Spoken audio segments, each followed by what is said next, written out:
Alright, so today is May 13th, 2026, and today I banged out for a 40 RR full take profit, which ended up making me $12,870 per account. Today literally had the best price action I've seen all month, and I am blessed to have been able to hit this trade. So let's get into the trade recap. So coming into today, you can see that we got 33 points away from all-time high. Being this close to the all-time highs, you already know that my bias is always going to be longs. You can also see that here on the hourly, we are currently rejecting this 1 hour fair value gap. So that means both on high time frame and lower time frame, we are aiming for taking longs and longs only. So coming back to the 1 minute, I actually woke up today at 8:25 a.m. Eastern time. So I was literally 5 minutes away from missing the news candle. Yesterday was CPI, but today ended up being PPI data news release. So what I did was I waited for this 8:30 a.m. candle right here,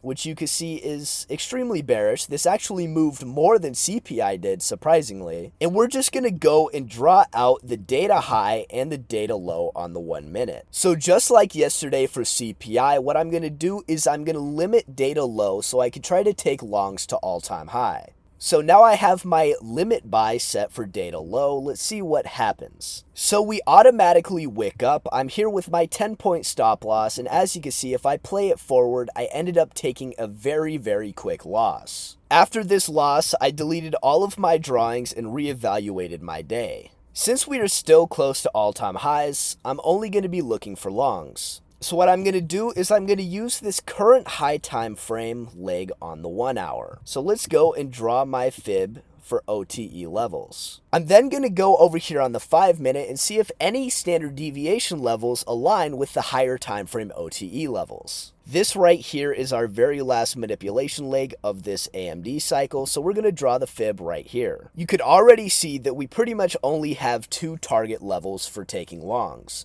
We have the 0.5 and minus 2.5 level right here, and we also have the 705 and minus 4 level right here. So what I'm going to end up doing is I'm going to draw this ray across my chart, and I'm going to wait for these levels to be hit on the 1 minute time frame. Okay, so here on the 1 minute, we just tagged into the minus 2.5 plus the 0.5 OTE level on the higher time frame.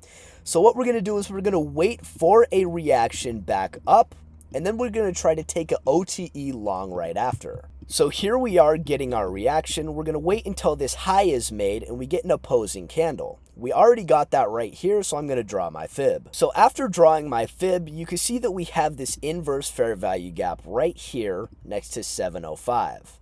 In my last video, I taught you guys that yes, wicks normally go to the edge of PD arrays, and then the body closes inside, and we will continue the opposite direction. So what I'm going to do is I'm going to actually set my limit order right for 705 OTE. Then we're going to put a 10-point stop loss and find out where we're going to take profit. So let's wait for our limit to get hit. All right, there we go. We were tagged into the trade. I'm now going to pull my stop loss down to 10 points risk, which is also about $400. Now that we have our stop loss set and we are in the trade with 2 NQ contracts, we now have to find out where we're going to target for our take profit. So what I'm actually going to do is I'm going to use this standard deviation leg for my take profit levels, since we do have it drawn on the first distribution leg after the manipulation. Since my overall bias is to take all-time highs, my full take profit is going to be at minus 2 standard deviation, which would be a $16,000 take profit.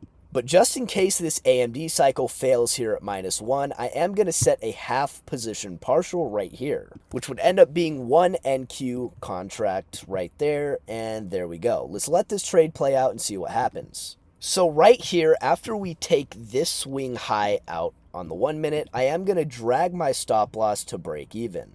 This is now a risk-free trade.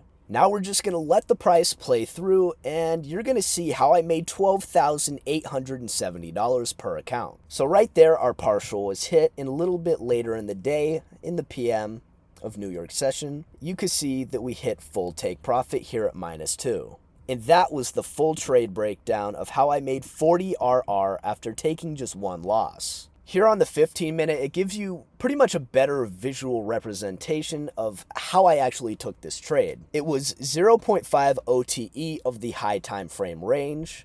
I was targeting all-time highs since we pretty much edged them by 30 points. I then drew out my standard deviation, and once we tagged it, I waited for another OTE entry on the 1 minute, and then I just targeted my standard deviation levels. This is another great standard deviation plus OTE entry, which actually netted over 40 RR, which is absolutely insane. This week has been absolutely insane for me. I hope you guys are also succeeding, and I hope you guys are learning from my videos, but that'll be it. Stay tuned.